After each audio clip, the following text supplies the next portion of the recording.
Getting hit multiple times coming out of that bike section. More drivers coming to blows.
Well, hello and good afternoon, everybody. Welcome back here to Slow Motion Broadcasting, and welcome back to the Formula Ford Weekend Warriors. This is round number 8 of this season, coming to you today from VIR. My name is Ron Maunz. Alongside me in the commentary booth is Charles Boshell.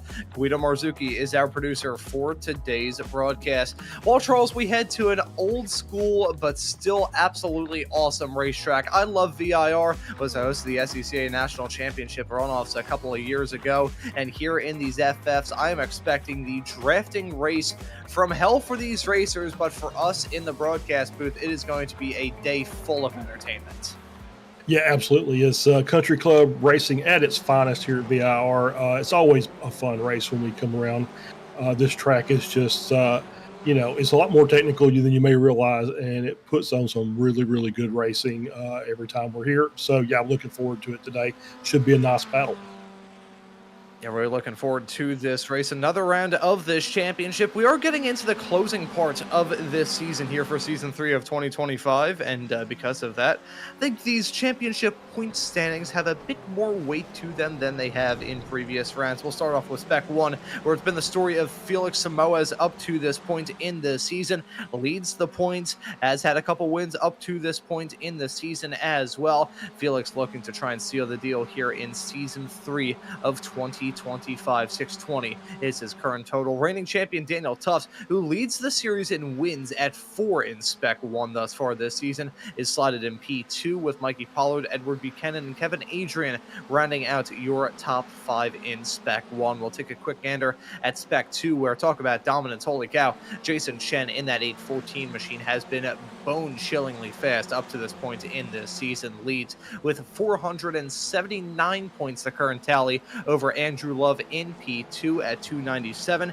Aid Allen slotted in 3rd at 265. Our very own Mr. Joshua Wilkie slotted in 4th in his Spec 2 return, with Paul Jackson rounding out your top 5 in Spec 2. And we'll take a look at Masters now, where Antonio Reese has been the master of the Masters, but the gap that he has right now isn't exactly massive between himself and Alan Degassis. Not a lot between those racers. Still a comfortable-ish margin for Antonio Reese. It seems microscopic compared to some of the other classes that we have here, but Antonio still the dominant force up to this point in the championship. Leads over to Gassis in P2, Jeff Wubker in 3rd, Stevie Ray, Jim Brewster round out your top 5 in the Masters category. So that's how it looks in all 3 of our championship point standings heading into this race.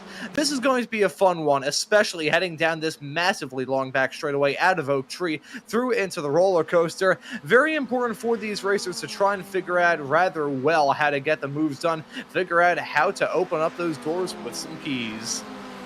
Yeah, absolutely. Tonight's keys to the race is this is very much a rhythm track. You want to find your groove early, and you want to get in there and just, click out the laps. And the next thing you know, you'll probably be moving up toward the front of the field. There's more draft here. We always talk about the front straight and then that very long, massive back straight. But with these cars, you get a really good draft just going through the snake and through the S's as well, because they're just about flat out through there. It's almost not necessarily a straight line, but very little turning involved. So you'll get a nice little slipstream through that section of track also. Finally, track's very, very narrow, so you want to be very hyper aware of the other cars around you. It's basically, you can go 3 wide in some spots, but not really recommended. It's a 2 wide track for the most part. And the way these cars kind of slide around here with all the switches in direction, it's going to make that very, very tricky. You'll see some drivers, some wheel-to-wheel contact, kind of those wheel lines crossing over each other. So hopefully we'll avoid any major contact today, but it is always a possibility. Yeah, it is certainly a possibility here in this race. It's going to be a challenging one for these racers for certain, but I'm looking forward to it.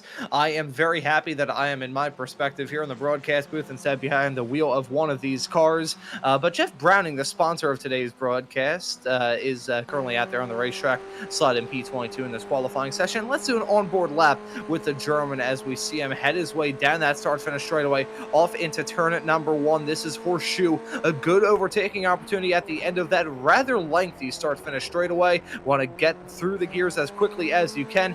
Now carrying that momentum through the turn. These FFs, probably the quickest accelerating cars here in the Weekend Warriors, but you still need to keep it strong. Now into turn number 3 of NASCAR, bending around he's going to go. That's the problem with turn number 3. You got that curve in the braking zone in the form of turn number 2. Got to really drop the anchors and keep it going in a straight line in order to go through there well.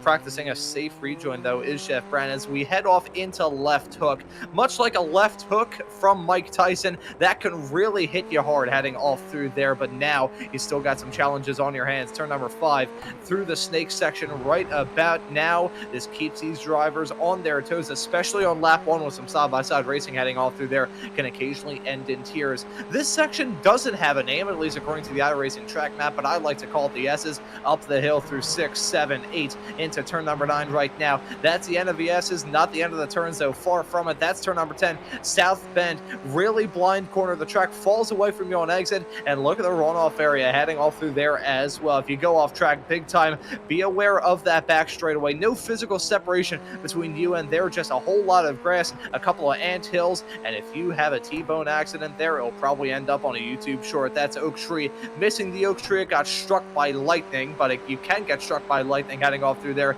if you really mess up the braking zone.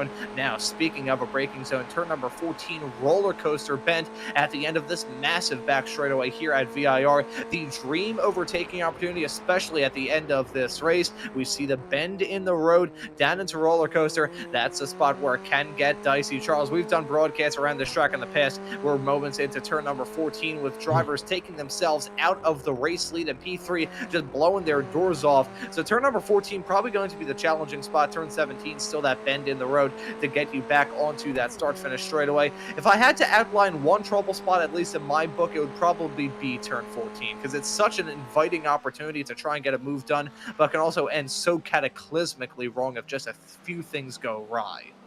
I would agree with that. I think 14 is a major trouble spot, but I think there's a very sneaky trouble area, and that's turn 1, believe it or not. It's just, I don't know what it is, but it seems like we always have issues in turn 1. Not necessarily on the first lap, although we've seen that before, because that happens, I think, every iRacing race is somebody tries to win it in turn 1, which, not possible. But turn 1 is just because it's flat, and the way the corner works, it's just a very difficult corner to get nailed down. And we've seen cars go off there into the grass, and we've seen cars, and we even had one that did some kind of weird graphical rollover at like 2 miles per hour. That we got a good comment or two out of, and it's so turn 1 is kind of one of those sneaky ones that seems like it always crops up during a race here. But yeah, 14 obviously coming through roller coasters, always a trouble spot. Yeah, that can be rather treacherous. And I remember that roll. It was Josh Justice somehow flipping a spec racer forward heading off through there, the old Tuesday night Ray Esports Racing League. That was a rather goofy looking collision, I will say that for sure. But right now, about a minute left to go here in this qualifying session. Mikey Pollard presently holds on to the pole position at a 1:58.674.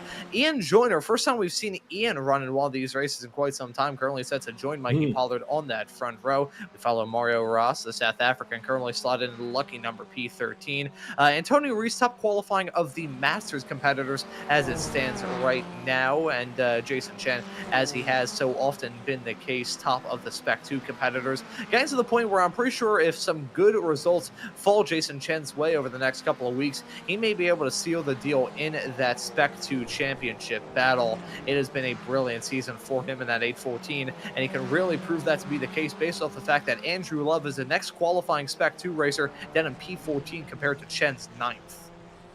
Yeah, absolutely. And you go back to Antonio Reese. Alan Gass is in second place in the championship, only a 10th and a half behind. So he's going for it as well. So he's going to keep Antonio honest, and is going to see if he can get a chance to maybe steal one here and tighten that points battle up just a little bit more. And I will say we don't have him on the board because he did set a qualifying time, but we got one Mr. Maurizio Naselli sitting there that did not set a qualifying time. And we don't normally see him in Formula 4s. We normally see him in the spec racers. So I'm going to be interested to see what he's capable of doing in this Formula 4 car as he works his way up through the field. So it's him and Jorg Monty sitting in the back, two very, very fast racers. And so it's going to be fun to watch those guys, see if they can slice and dice their way up the order. And Maurizio Naselli, I think the last time he ran in one of these Formula Ford races was a couple of seasons ago at Road America, and I believe he was able to grab the checkered flag there in front of an old champion and an old name here in the FF Weekend Warriors world, a certain Mr. James Barry, who won back-to-back championships a couple of seasons ago. I got first acclimatized to him as a top runner in the Radical SR10 side of things here on the iRacing platform. And I could say the same about Felix Samoz, who's also participated in some of those races as well, your current P3 qualifier for your champion leader as it stands at the present moment. Right towards the end of qualifying, though, one more car out there on the racetrack, as so often is the case. It is Antonio Reis saying in sometimes right at the end of this. Of course, the checkered flag has been out for quite some time, so I don't believe he will be able to get another lap on the board. And there he is running underneath that Michelin bridge as we are in a slight lull in the action before we get kick-started into the race. I say this every single time we run here. There's a video that the VIR YouTube channel posted of this track as it was back in 1997. From the 70s through to the year 2000, this track was abandoned. And then they bought it back in the 90s, refurbished it, and then opened it up in the year 2000. There's a video of this track in its abandoned state, basically when this track more resembled a ring road around a chicken farm than anything, and it is an absolutely fascinating view into what we all assume is just a motorsports facility that's been open for as long as time. Whenever I see something like that, or something with the Red Bull ring, because that was abandoned for a brief period of time as well, and same can be said about Indianapolis back during the Second World War. Seeing racetracks that we know as being fully open and like operational motorsports facilities in that abandoned and somewhat weakened state, it's always fascinating, albeit I whacked my head a couple too many times as a kid, so I think I may find bugs funny to a certain extent. So I think that may be the reason why I find abandoned racetracks rather intriguing. But we're getting to the end of qualifying right now. I think, I nearly said Felix Samoz. I think Antonio Reis has now finally come back down pit lane, so we can get the starting grid loaded up here at the beginning of this 40-minute long race. We'll get that loaded up and let you know that's the American Mikey Pollard in the 73 car. Gonna lead us to green here at VIR today. Ian Joyner set to join him on the front row. Hey, I'm a opponent, I don't know it. It'll be Felix Samoz starting this race in third, Daniel Tufts in fourth. Antonio Reis grabbing the Masters pole position will start this race in P5 alongside Ray Esports and Weekend Warriors royalty, Mr. Joshua Soto. P7 will be Alan Degassis. P8 will be Joshua Wilkie. Snagged the pole in Spec 2 right at the end of that, so well done to Josh. Jay Ray will start this race at ninth with Jason Chen rounding out your top 10. Yeah, Ed Buchanan will start in 11th. Mario Ross starts on the outside of row 6 and 12th. Michael McConnell starting in 13th. Graham Hunt starting in 14th. Andrew Love will be in P15. Jim Brewster, nice to see him out on the track, running in 16th. Florian Utz starts in 17th. Jorg Monty will get a position 18th. Paul Jackson in 19th. Michael Nelson rounds out your top 20. The rest of the runners, Scott Russell starts in 21st. Peter Maddox in 22nd. Jeff Browning, our sponsor for today. Jeff, thank you very much for that. Starts in P23. And Maurizio Nastelli starts in 24th. Stevie Ray starting in P25. Russ Telker starting in 26th. And Jason Grider, JG1, starting in P27. And that rounds out your 27 car starting grid. So there it is, a pretty sizable grid here for round number 8 of this season here on Slow Motion Broadcasting for the Formula Ford Weekend Warriors. I want to let you know at this point of the show, as we said a little bit earlier on, that today's broadcast of the Formula Ford Weekend Warriors here on SMB is brought to you by Jeff Browning and Fear the Deer Racing. Fantastic team name, I gotta say, absolutely wonderful stuff. And if you are interested in sponsoring the rest of the season here on Slow Motion Broadcasting for the Formula Ford Weekend Warriors, sponsorship slots are still available through to the end of this iRacing season, and we'll have to have some sort of raffle for anyone that sponsors one of these broadcasts. You can make me say whatever you want me to. That, I feel like, may result in me getting told to say some rather unsavory things. They may force me to say that I like pineapple on pizza. Well, I was going to say, let's throw an asterisk in there, say terms and conditions apply. Yeah. Obviously, we just got our YouTube sponsorship, or our, so we want to make sure that, we keep that as long as we can. We'd like to have that YouTube partnership for longer than 2 weeks because Ron said something bad. Yeah, that'd be great for this may be a slight call out, but she's from Philadelphia like me, so I'll say it. Michelle Lynn sponsoring a Formula V broadcast. She'll have me say, Michelle Lynn wants me to say this. A nice message to the Dallas Cowboys. Go tuck yourself in. Yes, exactly right. Just censor myself. Yeah. And you brought up a good point though, Charles, and completely unrelated to anything about this show, but do want to draw attention to this because it is rather awesome. Slow motion broadcasting recently got accepted into the YouTube Partner Program, and this is a process that I have been through once before with my own YouTube channel, which, interestingly enough, Christian Kabanka somehow found my YouTube channel the other day. He left a YouTube comment being like, "This, you sound like a certain esports commentator." I'm like, how the hell did you end up here? But yeah, slow motion broadcasting got accepted into the YouTube Partner Program, and I gotta say how proud I am to have been a small little part of that. Mr. Joshua Wilkie and myself, kind of putting out some of the YouTube shorts and everything going up here on the SMB YouTube channel. Really nice to see all the support and the wonderful community that we continue to build here on SMB. But we have got a race to look forward to here, Charles. 40 minutes of racing action, 40 minutes of drafting, and 40 minutes of high blood pressure for a lot of these racers, I'm sure. Yeah, absolutely. This is a very stern test of a driver because it's obviously very long, lots of cornering, lots of change of direction, changes in elevation. Drafting is going to be a big part of this as well. So yeah, and we'll have to also worry about, the good thing is, hey, if you run off track, there's only really a couple places that you can get seriously damaged on your race car by barriers. For the most part, if you run off the track, it's just going to lose some time, and you'll be able to recover that and get back out there and continue to race. So, it's just one of those that it's not it's not a big deal to get an off track here and there. Obviously, we have a limit, 13x before you get the drive through.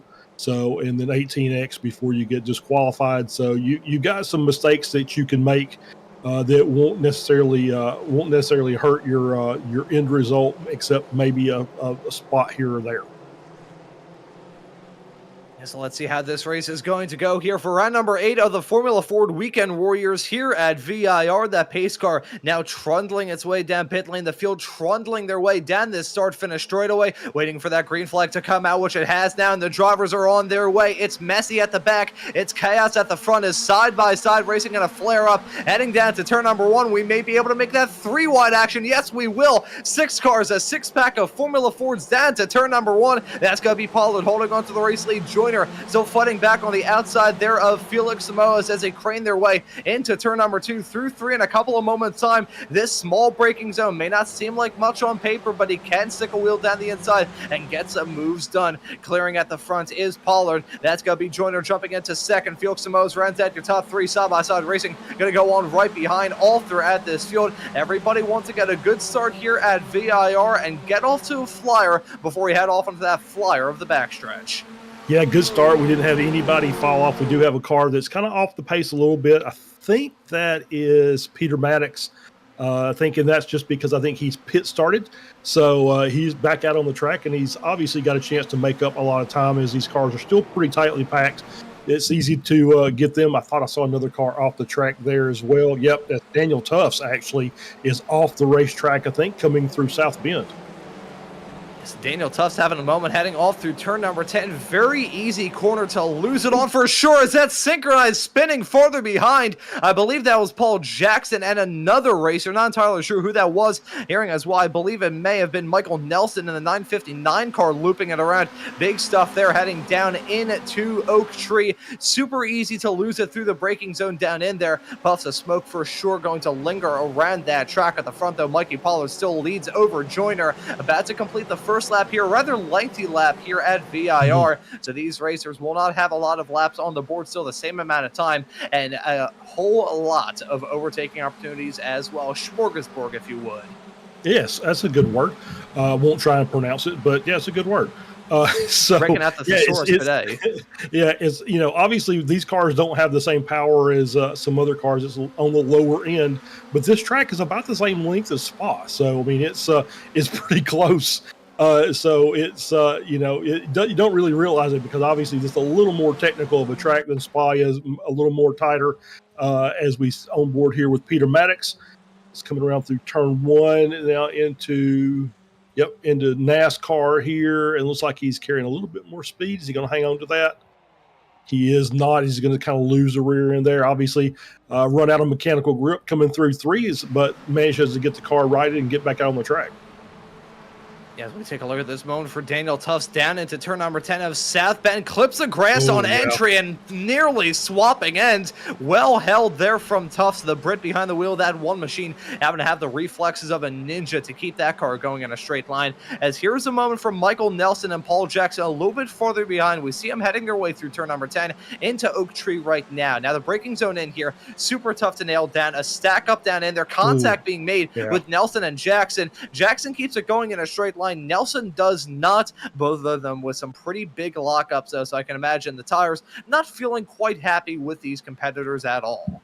Yeah, I think maybe Jackson just kind of missed his entry into the corner and had to check up a little bit harder than Nelson realized until the last minute.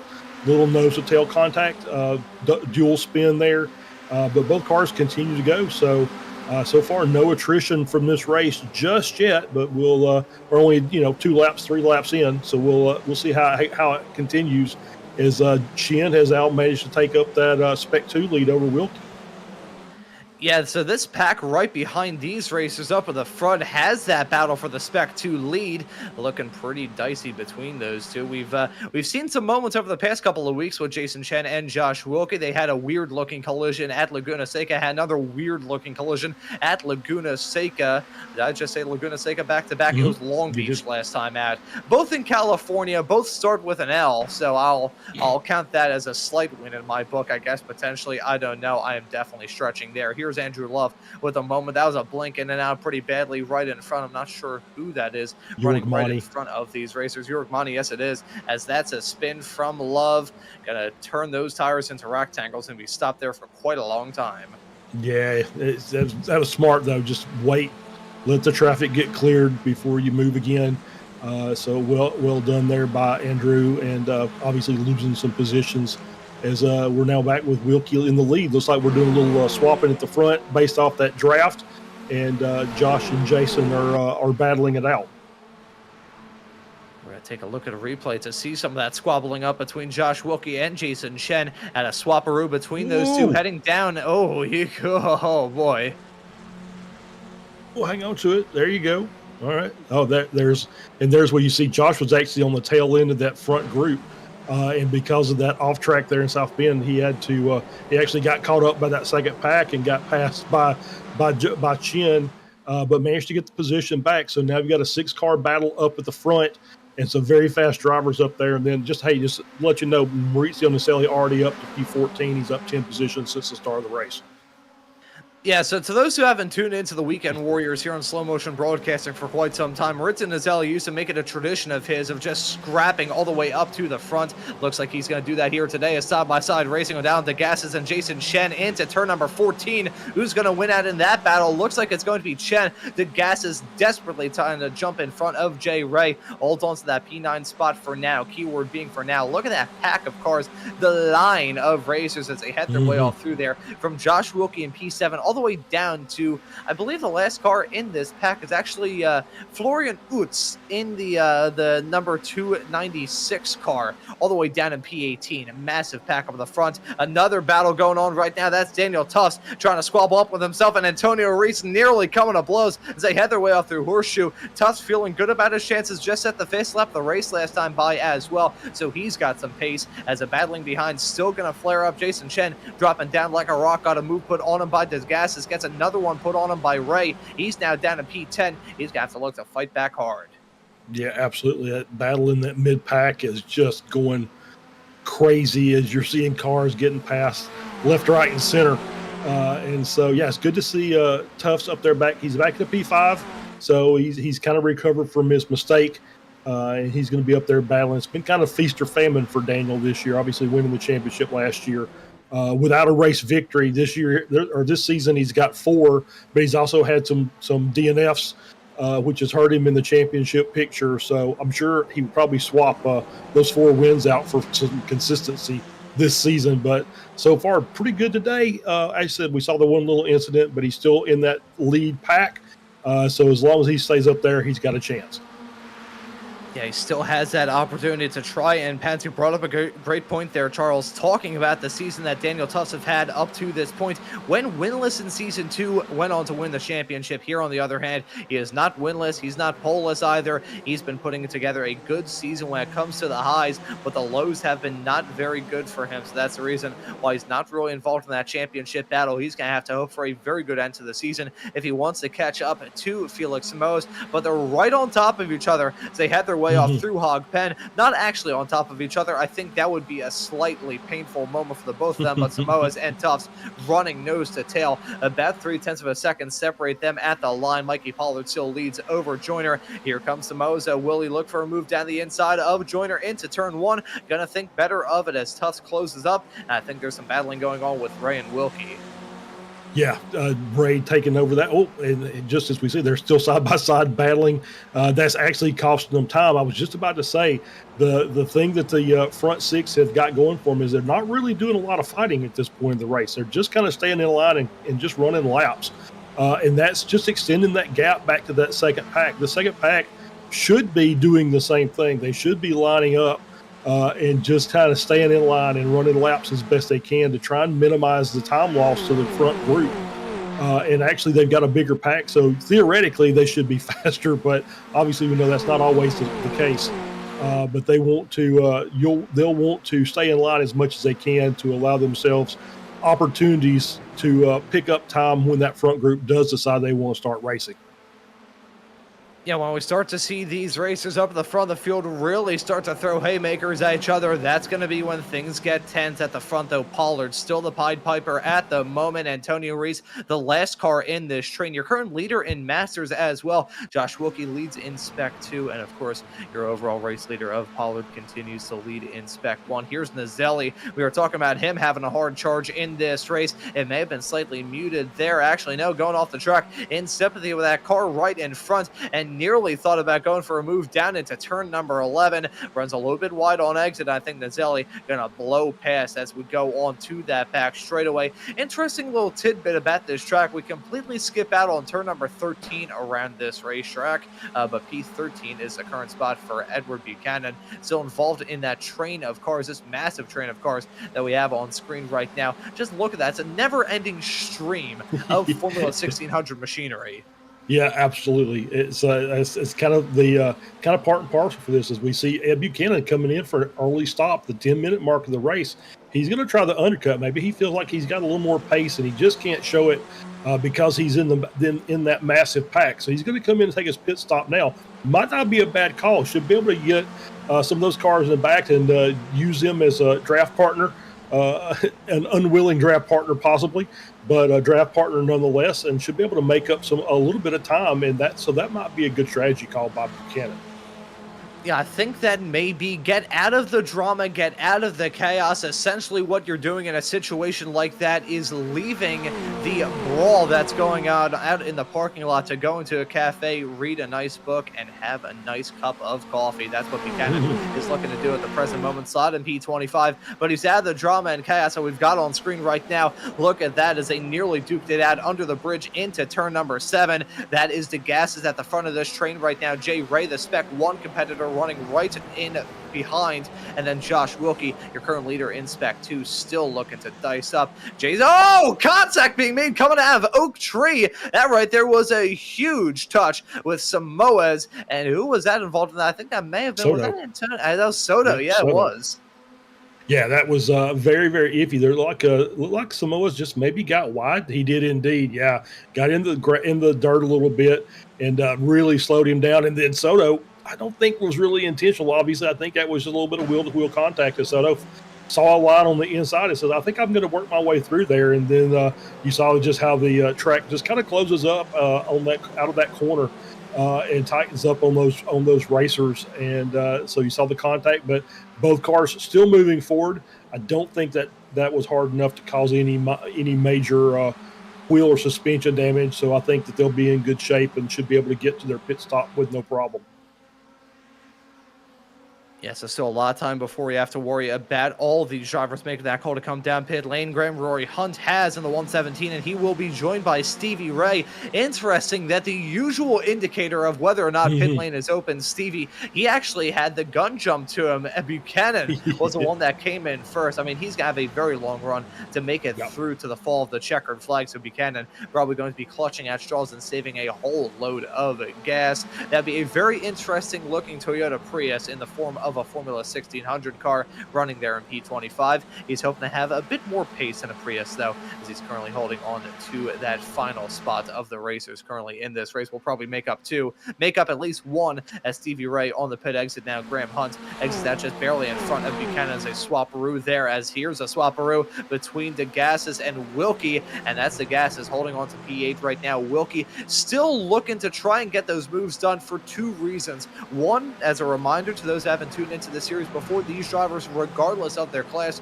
are scored based off their overall finishing position, not the position in class. And plus, Josh Wilkie, he wants to get a Spec 2 win, and Jason Chen, the formidable force up to this point here in Season 3, he's only down in P12, so there's not a lot of cushion between Wilkie and Chen, and there may be slightly less so. Here comes Maurizio Nazelli. Yeah, Mauricio's on a charge up to P9. He's in that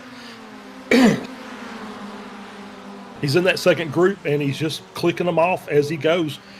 Just get a pass done on every one of these little straightaways where he's getting a good draft, and he's caught up with Josh Wilkie. So he's in the top 10 now. He's running P10. He's up 14 positions so far, and so he's got a few seconds until he'll should get through the rest of this group, as we're on board here with Russ Telker. It looks like I think it's Paul Jackson in front of him there as they're working their way around Oak Tree. And what's Russ going to do? Just a little too much speed and just kind of locks some tires up and loses the rear a bit. Pulls off the track and resets back to the pits. Ooh, as we see a car off track there, I think that's the Gasses.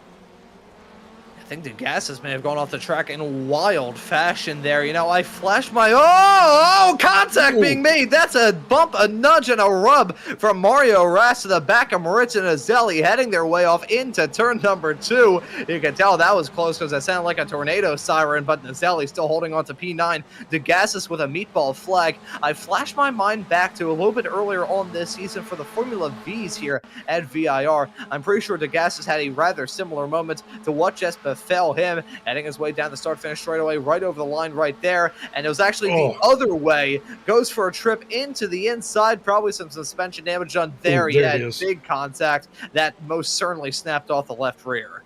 Yeah, unfortunate there, and it was Wilkie just had a run, was looking to the inside. I think DeGassis maybe moved a little late and tried to cut Wilkie's run off, and you saw the contact between the two cars. We'll get a better replay here on board with Josh. Yep, just slight wheel-to-wheel contact, but that was enough.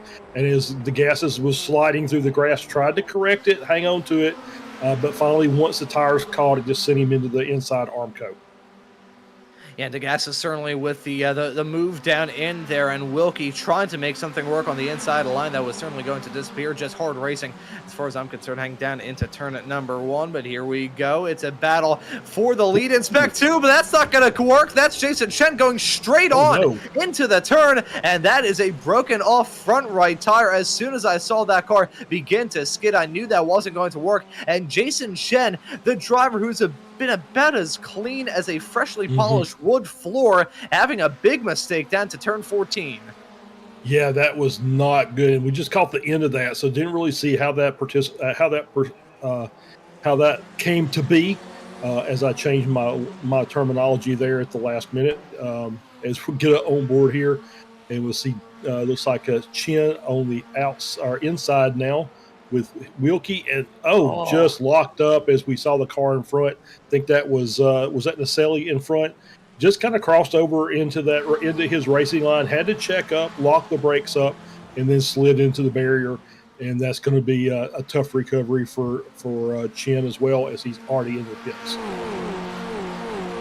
Yeah, that's an unfortunate moment for Jason Chen. I think if he didn't lock it up, if he didn't drop the anchors there, what probably would have happened is he would have run into the back of Moritz and Nazelli and would have swiped probably most of that pack out. It probably would have been himself, Wilkie, and Nazelli all spearing off the track and probably ending up into that wall there. So, well played, I guess. That's probably not the right terminology, but good sportsmanship from Jason Chen to say, you know what, the writing's on the wall, slam on the brakes, just run it straight and avoid taking anyone else out there. That's a rare mistake for him. That's going to take him out of contention in that category. Maybe if Josh Wilkie has a moment, we could see him fight back because he came down pit lane. We are in that pit window, so unless Jason Chen just did not put anywhere near enough gas in that car, he could make it up between now and the end of this race, but did certainly lose some time in that trundle back to pit lane with a very screwy looking race car. Yeah, he definitely lost time on the return to the pits, but his pit stop was a 13.7 stop time. It's a little bit quicker than most of the cars who have already pitted, but well within that same kind of range. So I think he's probably okay to the end. So yeah, he's just got some time to make up, obviously, not being able to run at full pace for about a half a lap or so. We see Browning so high-sided, tried to catch it, overcorrected, manages to get it checked up, and that's a nice, once again, nice grassy area there inside of, or on the outside of South Bend, that he could just recover the car and get back on the track safely. That is one of the good things about racing here at VIR. I know because I've spent several laps running mowing the grass down in the hog pen in a GT3 car, so I'm completely aware of how you can lose time without actually destroying your car in the process.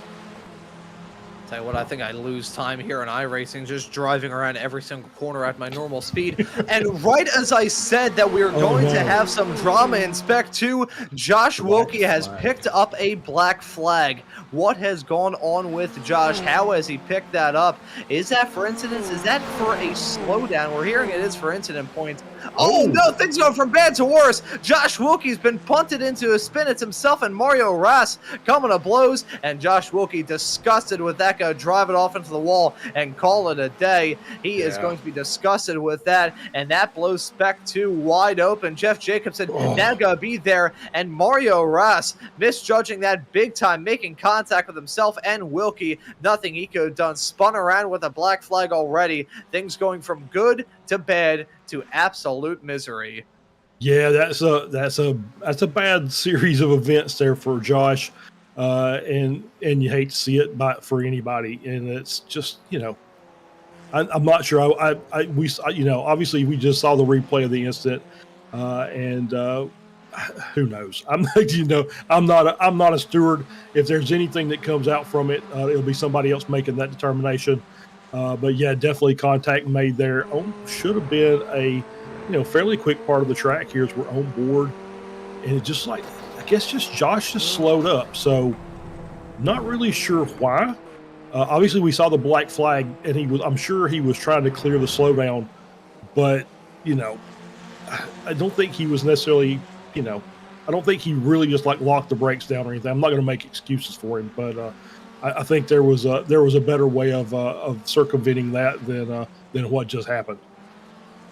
And I think that black flag had to have been for incident points because it didn't look like he was too terribly slow heading down into the S's. I think that was just misjudging it there from Mario Ras, trying to pull out of the draft. As here comes a nice move from Jurg Mani around the outside. That's not going to work. Off into the grass he's going to go, and he remains in the final spot inside the top 10. But Mario Ras, I think he second-guessed the move. He was like, do I go for the move into the turn? And he was like, yeah, I'll finally go for it. And then the process of all that wheel-to-wheel contact being made, around goes Wilkie into the wall. Going to take him out of contention. Mario Ras so lucky to hold on to a spot inside the top 10. As we are past the halfway mark of this race, Mikey Pollard still leads this race and leads in Spec 1 as a result. We got some lap traffic right there in front. I believe that is Jeff Browning, the sponsor of today's broadcast here on Slow Motion Broadcasting. You got a train of cars right behind Pollard that is tailed by your current Masters leader of Antonio Reese, and in Spec 2 it is Paul Jackson currently leading in that category. I believe Jeff Jacobson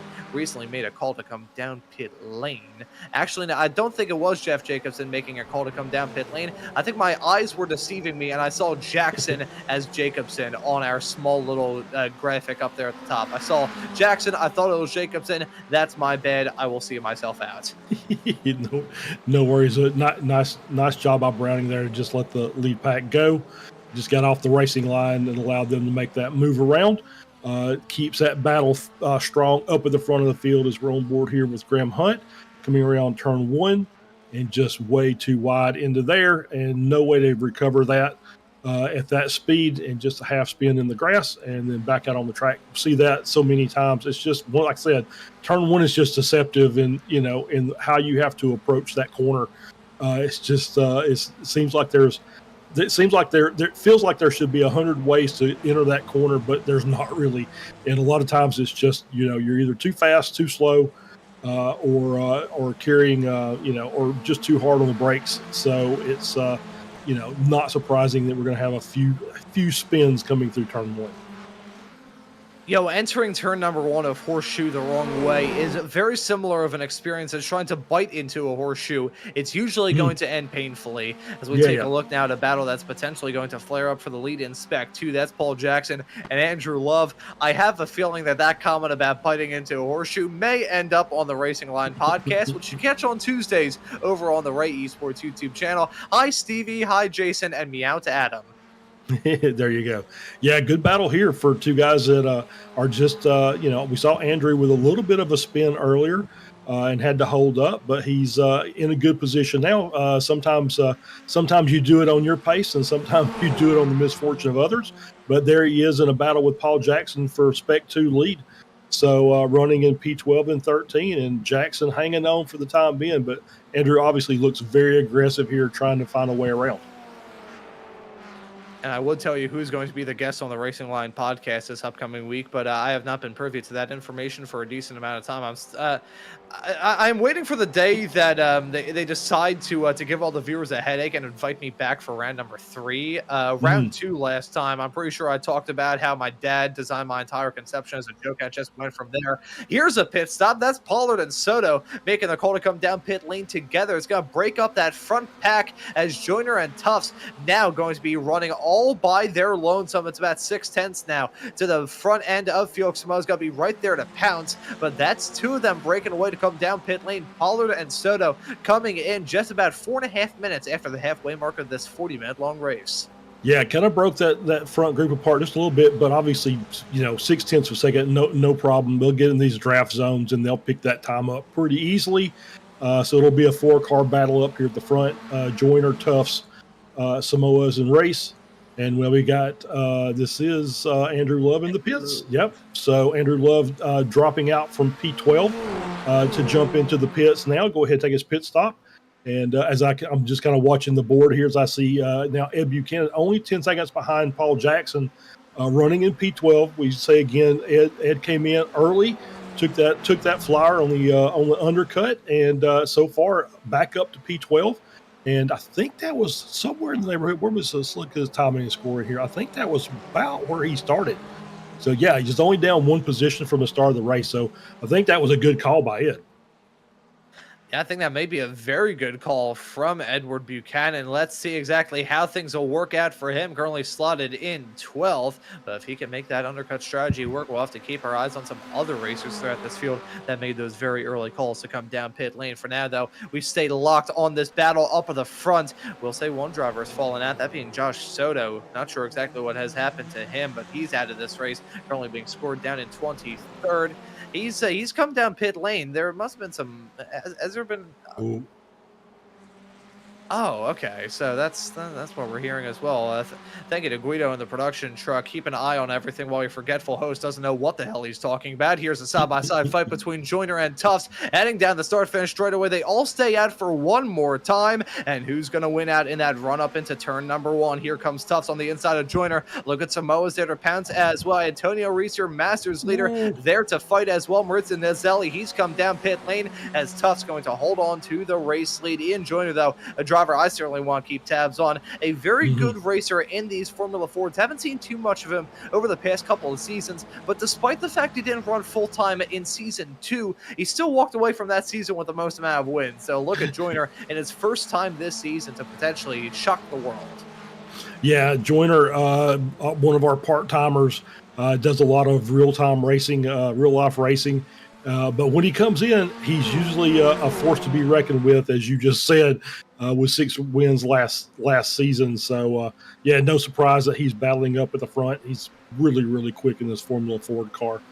And, yeah, we'll see what happens here as we're getting to the point now. If we still use Stevie Ray as a marker, you know, we're probably looking at this lap or the next lap for all the rest of the cars to come in for their pit stop. As we're coming up on that we're just over 27 minutes. So that means that, you know, in the next 2 laps, we'll be at about the 31-minute mark.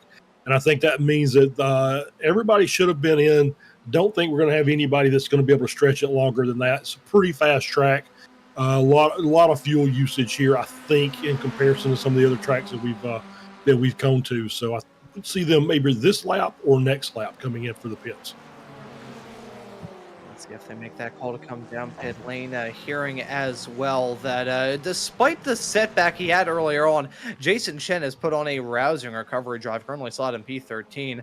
I'm not sure what the gap is between himself and Paul Jackson, but I can estimate it is not a lot. And Paul Jackson does have to make that call to come down pit lane yet again, so it may come out smelling good for Jason Chen. Samoas and Antonio Reese make that call to come down pit lane together. They will be joined by Jay Ray, who comes in from P5, but here is the 2 at the front. Staying out for one more lap is Tufts and Joyner. I gotta imagine they gotta come down pit lane because this is a flood of racers we have entering the pits right now. Samoas and Reese and Ray being joined by Monty and McConnell. We'll see if Jim Brewster, Mikey Pollard, and others follow in suit. Mikey Pollard, of course, already came into the pits. So that'd be a little bit stupid if he came down pit lane yet again. Here he is, currently running in P9. Paul Jackson, we'll see if he makes that call to pit. That may potentially be the swaparoo for the lead in Spec 2, as looking right now like Mikey Pollard got blow past mostly everybody else. There's Paul Jackson now making that call to pit, and that is going to give the Spec 2 lead, at least for now, to Jason Chen.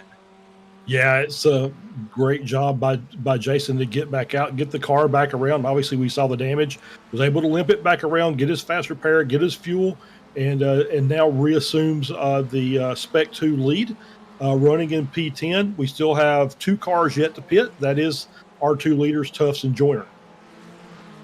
Yeah, the reason why I said for now when it comes to Jason Chen leading in Spec 2 is because Spec 2 is just about the only class here in this field where you can't really say who's going to win this race until after the race is already being scored. It is so insane what can happen in that class, and we've already seen a little bit of it thus far here today.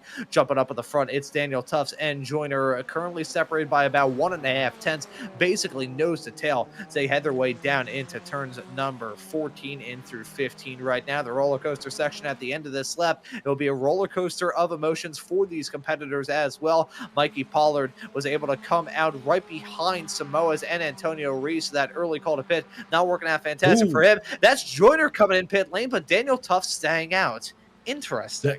That is interesting. So that's going to be Tufts running by himself for a lap. Obviously, not going to be able to run at the same pace as he would have had Joyner stayed out, but Joyner coming into the pits felt like he needed to come in and get his fuel. So we'll see Tufts one more circuit by himself. He should be coming in this time. I see a black flag on Joyner's. So is that a pit speeding penalty maybe on entry? Oh, no. Which is going to take him completely out of the front. And now we're going to see what happens as we get the – we're going to get a replay here as they're coming around Hog Pen for the final time as we get Joyner coming in. And I was going to say so it looks like that is going to be a that was close to the line, but yeah, because the speed looked okay. Rear tire. Maybe. Yeah, I'm going to say that's obviously very, very bad because that's a 40-second penalty. There's no way to recover in 8 minutes. So, you know, obviously Ian not really running for the championship this season. So, but a tough break because I know he wants to go out and win every time he's out there. So now we've got the battle here is to see how Tufts is going to come out after his pit stop versus the rest of this group that's back up to full song and running together in a draft with Reese, Samoas, Pollard, and Naselli. Oh, I'm sorry, Pollard. That's the 3 cars there. Naselli is in 5th place, but about 12 seconds off that as we see, what's that going on the Jeff lap Browning. car there? Jeff Browning getting lapped. That's not a great spot to get lapped, but I think Browning did about as good as he could do coming through South Bend before Oak Tree to just kind of get out of the way. That's one of those that's not necessarily the best places. We see Tufts now coming into the pits. And that was Jeff Browning in the midst of a Code Brown moment heading down into Oak Tree. That was a terrible joke. I apologize. Daniel Tufts now making the call to come down pit lane side by side at the front. Looking at Samoa's blowing by Antonio Reese and Mikey Pollard following in suit. That looked a bit last second there from Pollard just trying to follow through. He gets it done, but that could have ended so badly. Heading down in there, Daniel Tufts now down pit lane. Will he exit out in front of these racers? Will he exit out behind? Did not have draft assistance during that, but will have the shortest stop out of all of them. He's now at the cones. This may work out perfectly from Daniel Tufts as he comes out of pit lane, looking at the drivers behind. It's not a vast yawning chasm at the front of this field that he may have probably wanted, but with these racers still battling, Daniel Tufts has a nice cushion to be able to get those tires up to temperature, settle into a groove, and try and contend for yet another win. Yeah, he's got a 2-second gap to the other 3 cars, but once we get to those draft areas on the track, they'll start making that time up. So we'll get through NASCAR here through Left Hook. Once we get into the S's and the Snake, then these cars will start making up a little bit of that gap. Let's see how it's all going to work out at the end of it all here. Coming up to crunch time with about 6.5 minutes left on the board here in this 40-minute long race. Daniel Tufts now leads. Antonio Reese, your leader in Masters, as that's Graham Hunt with a spin that I believe, unless I'm very much mistaken, is heading down into turn number 1. You can see he rejoins the racetrack right in front of Ian Joyner, who's now going to be just barely inside the top 15. And let's see this moment from Graham Hunt. He had a spin in here a little bit earlier on, and survey says it's another moment through there. Yes, it is. He runs off into the grayer stuff. That's patch on the inside. Well, that's where most of the grip is. Outside that, you got dust and you've got marbles, and that's a spin there from Hunt. Yeah, and so we got Pollard here trying to get the move done on Samoa's as they're headed down the backstretch into the roller coaster bend, and looks like he's going to get that move made. And they're going to get just a little bit closer, not really a couple tenths more or less between themselves and Tufts up front. So they'll continue to inch their way forward, and hopefully this leapfrog effect will continue on. They can make that time up. Otherwise, it's going to be, it's obviously Tufts' race to lose. So he's got to just have perfect laps for the last three or four laps of this race. Yeah, and certainly with only a handful of laps left to go, these racers really have to worry about how it's all going to work out. Daniel Tufts still holding on to that nice gap as it stands right now. 2 seconds, the gap to himself and Mikey Pollard. We'll have to see if Daniel Tufts can still hold on to it, but I think all this battling involving Pollard, Samoas, and Reese is really helping Daniel Tufts drive off into the sunset. But a great season for him up to this point. Entered this race with 2 straight poles, entered this race with 2 straight wins, and if he can hold on to that spot, it'll be win number 5 for him here in season 3 of 2025. As we jump back to the battling, this is for P8. It involves your Spec 2 leader of Jason Chen, your P9 runner of Mario Rass, and your final driver inside the top 10 of Michael McConnell, all really starting to battle hard for these spots. Yeah, they really are. It's starting to get to the end of this race here, so everybody's trying to get what they can get out of this. So you saw Ross with a nice move there on McConnell to get through in turn 1, and now he's got a sight set on Chin. Obviously, not a class battle, but obviously that's one of those that you want. All points matter, so you want to try and get as good a position as you can. Yeah, especially now that leaving this race, we're only going to have 4 more weeks of racing action here from the Formula Ford Weekend Warriors here in Season 3 of 2025. These racers want to get those good points hauls, and for Jason Chen, if he can get some good points finishes here, he may be able to potentially, I say potentially in the next few weeks, with the falling anvil dropping down on Josh earlier on, he may potentially be able to walk out of this race with one hand on that Spec 2 trophy already. So brilliant stuff from him. As here's the battle that I think will be the one to keep our eyes on, is for P2.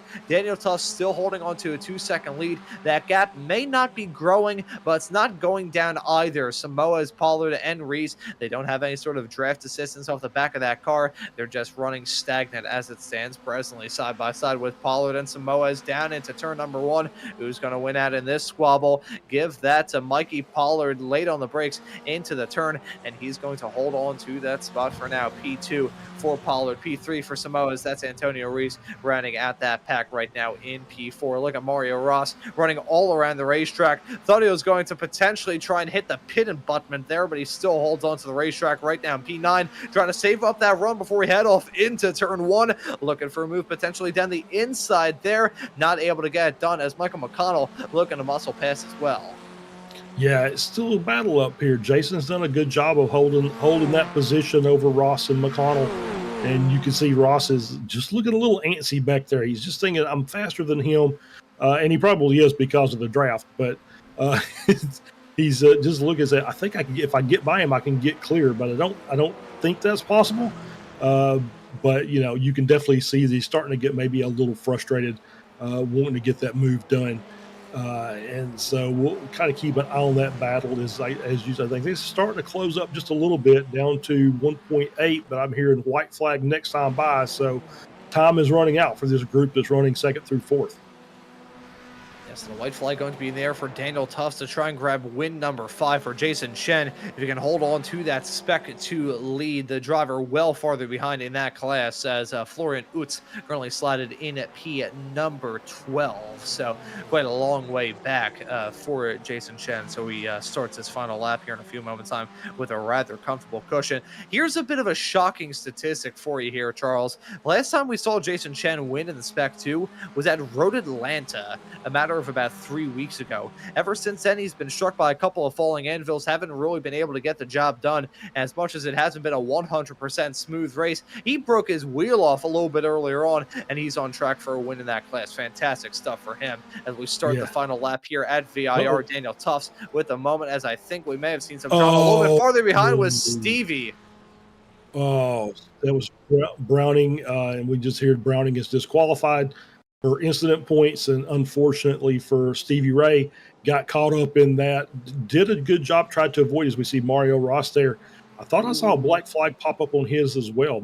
Was it black flag, or is it a meatball? We'll get back to the meatball. So damage for Mario as well with that contact. I think it battling with Chin, and just battled a little too hard, and that cost him. He's got to come in and get his fast repair and get back out if he decides to do so, and see if he can pick up maybe a spot or two on this last lap.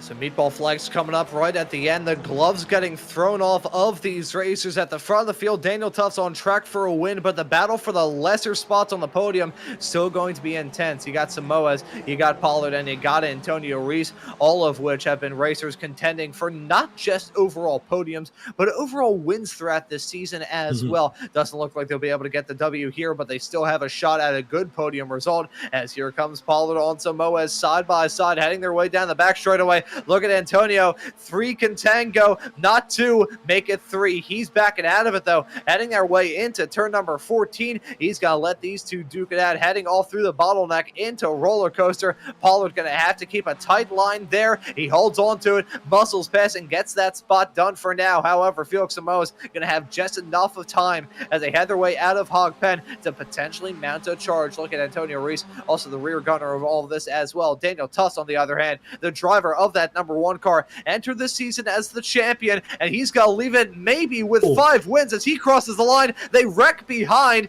That was Pollard finishing in P2, Samoa's in 3rd. Antonio Reese rounds at your top 4. That could have been so close to a cataclysmic accident, though. Yeah, was that Alan DeGassis that I saw over in the grass on that? It might have been, yeah. Yeah. So yeah, he just crossed. Maybe he ran out of fuel, because I didn't see a flag come up on him. So maybe he ran out of gas. So that'll be a Thompson Trophy awarded today. But yeah, I don't think he was in the way. But if we can get a replay of that, I'd like to see what happened between those 3 cars coming down to the finish line. Yeah, that was a rather bizarre moment. It looked like just a bottleneck situation heading their way down there. Let's see it. As you can see, Samoa's did not get a very good run heading up the hill, and Antonio closes that back up. You can see, contact being made, and oh boy howdy, that could have been a big shunt between those 2 Masters competitors. Yeah. I am absolutely dumbfounded. I'm sure that Antonio Reese, that was a heart in the throat moment for sure. It should be noted, Jason Chen grabbed the Spec 2 win at the end of it all there as well. But wow, it got physical at the end. You can certainly say that. And I think if we saw Antonio run into the back of that slowing car of Alan DeGassis, we probably would have gotten a fantastic view of a Formula Ford car in low Earth orbits.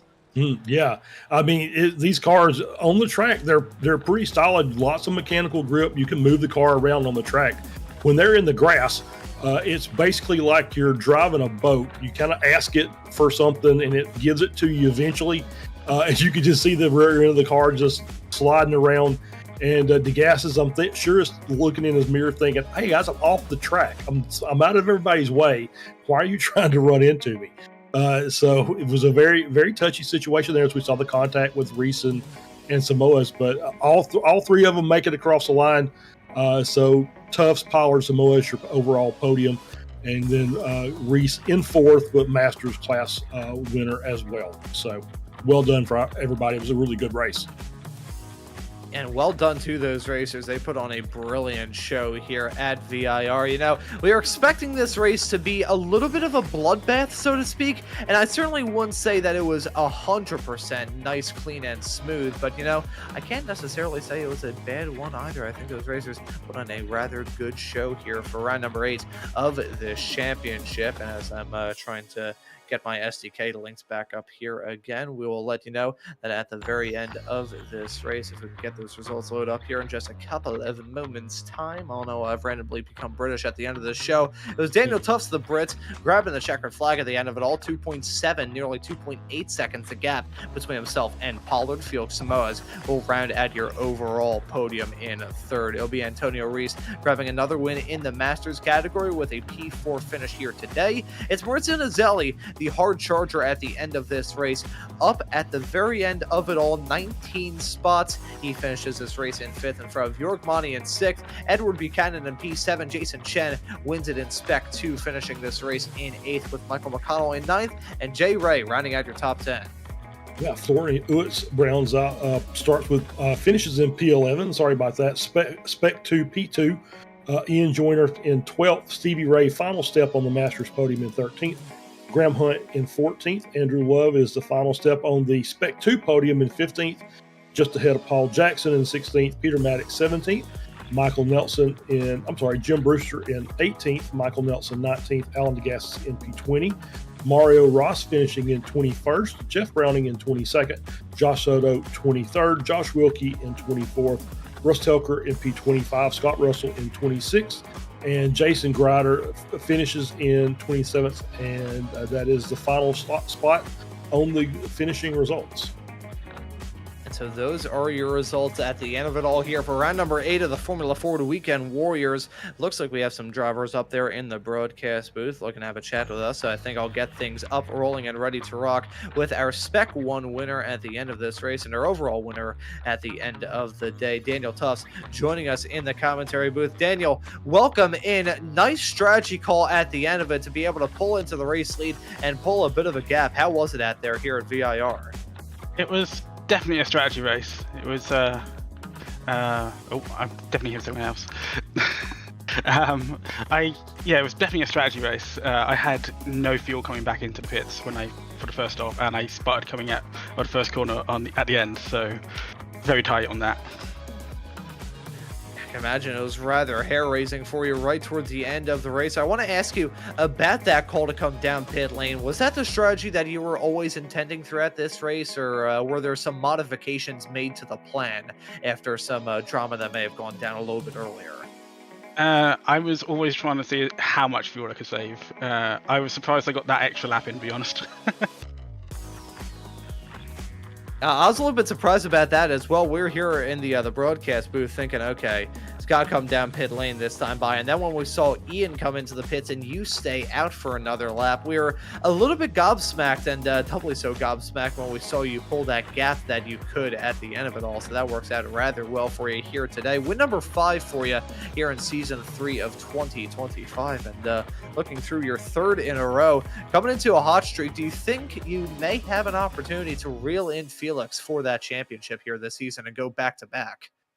I think with drop weeks, I'm going to get pretty close. I'll have to see. I haven't really calculated too much in the future yet, but yeah, should be good.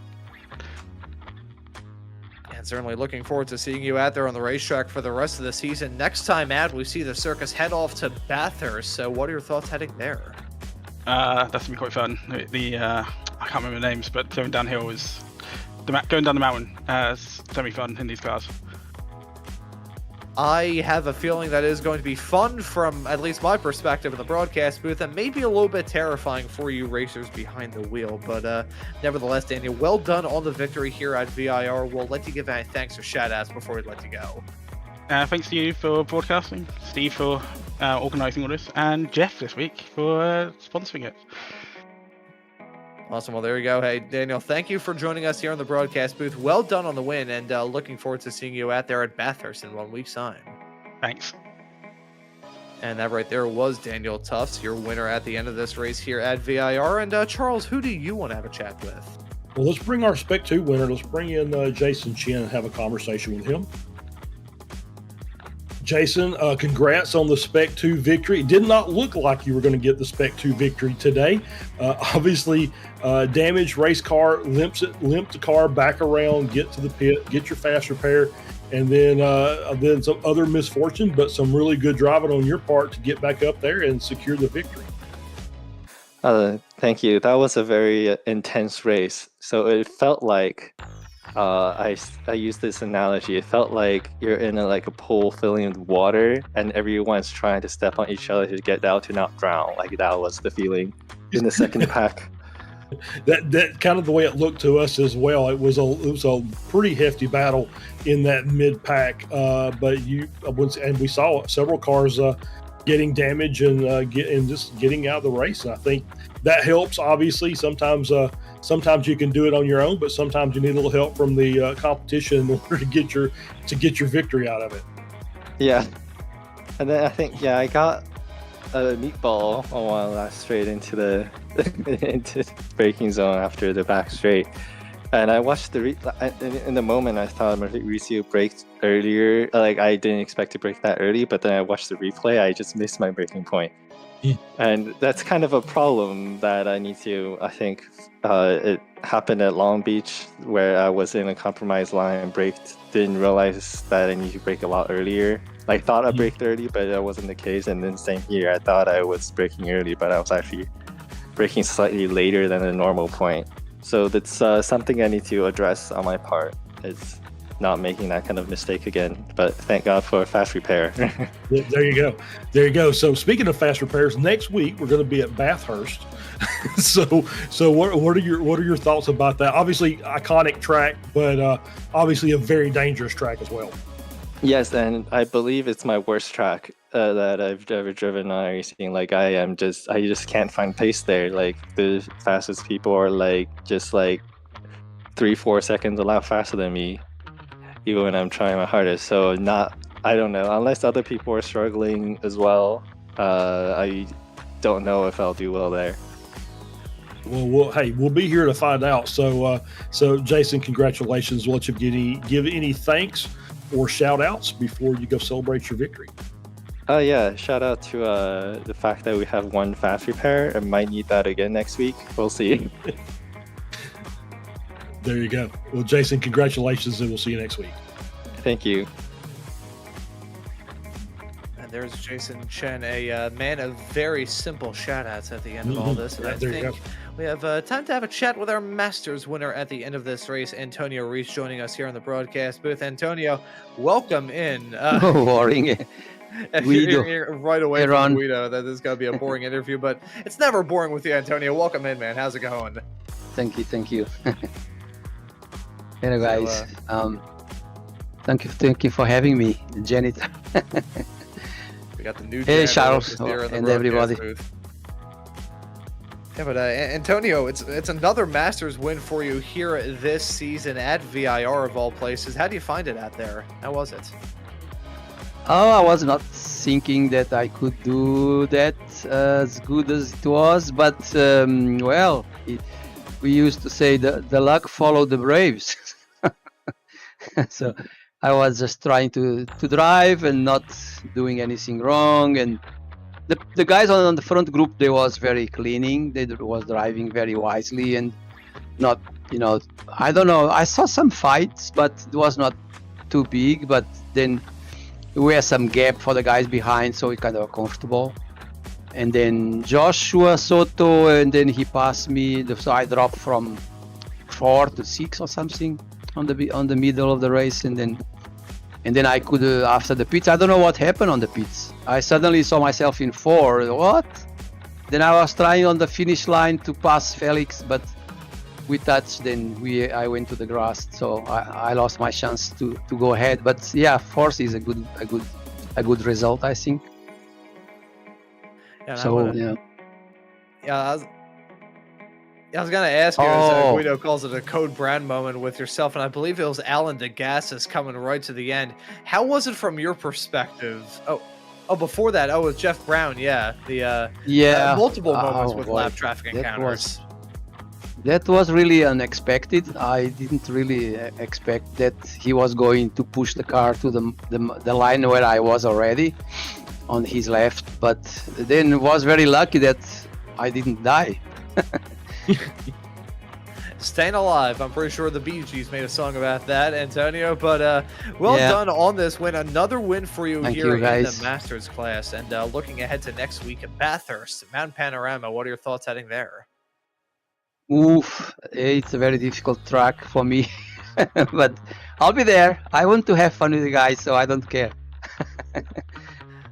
And I'll tell you what, with the season you've had up to this point and the rather comfortable gap you've got in the championship, I don't think there's a lot to sweat about for that race for week number 9 coming up in 1 week's time, Antonio. Thank but you for the as encouragement. is usual the case, we'll let you give the thanks and shout outs. Yeah. Thanks for you guys for you on the booth and the broadcast, and also for Steve Ray, and the drivers, the sponsors, the viewers, and everyone involved, all the guys that helped Steve organize everything. Yeah, thank you very much. Thank you, guys. You are awesome. And you're pretty awesome as well, man. Well done on the win. Another win for you here in Masters, and looking forward to seeing you out there on the track at Bathurst in 1 week's time, Antonio. Thank you for joining us. You will see me on the next race on the spec. Oh, yeah, you also got the Spec Racer Fords coming up as well. Yeah. With them apples. Oh, I don't know. Guido calling the shot right now, saying that we're going to have a chat with you at the end of the race. We'll chalk that up as a maybe. We won't jinx you here, Antonio. Yeah. Okay. Thank you, guys. Take care. Bye. And that right there was our Masters winner of Antonio Reese, joining us here in the broadcast booth. And Charles, VIR, we are expecting some drama, and we certainly got up at Bathurst in 1 week's time. That is going to be a real test of these drivers' skills, patience, and a test of the crash physics on these Formula 1600 machines.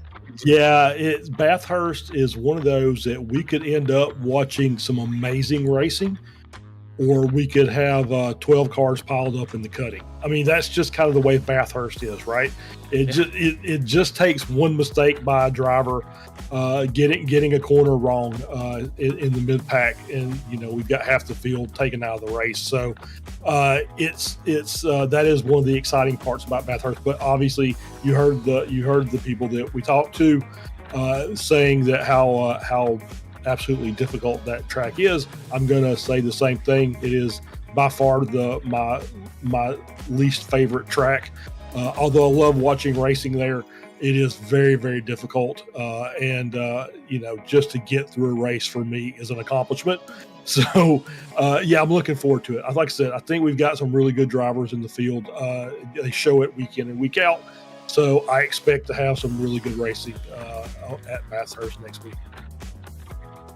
Yeah, I'm really looking forward to that race in 1 week's time here. And of course, you can catch all of the action exclusively on Slow Motion Broadcasting throughout the rest of the season here on the Weekend Warriors, for the Spec Racer Ford race coming up later on this afternoon. And also for the bout of racing action we have got to look forward to week in and week out. SRG F4 going to be running at Barber this upcoming Tuesday night. On Wednesday night, we'll be able to see the action from the F3s running at Road Atlanta, along with our colleague, Mr. Mike Brunt's side of things from the 5th annual MS Charity race this upcoming Wednesday as well. Formula V's, of course, going to be running at Magny Court this upcoming Saturday, along with coverage from Ron's Race Nights. Week 9 action from the Radical Esports Cup at Fuji to look forward to as well. But as for this broadcast here, for week number 8 of the Formula Ford Weekend Warriors here at VIR, that will do it. So for myself, Ron Maunz, Charles Boshell joining me in the commentary booth, and Guido Marzucchi doing a wonderful job working on the cameras and the graphics and the virtual production hauler,